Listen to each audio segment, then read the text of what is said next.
Welcome to Fluent Phonics.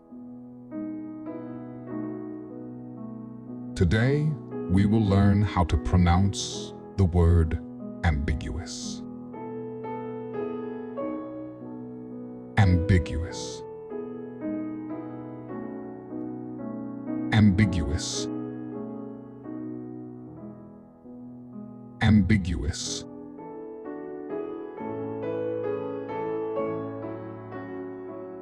Here's an example of how one might use it in a sentence.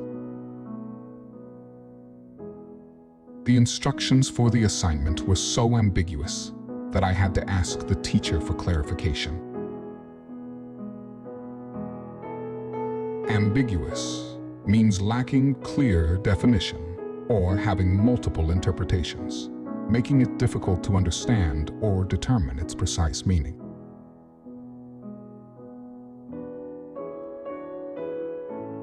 Thank you for your time. If you enjoyed this, please like and subscribe for further content.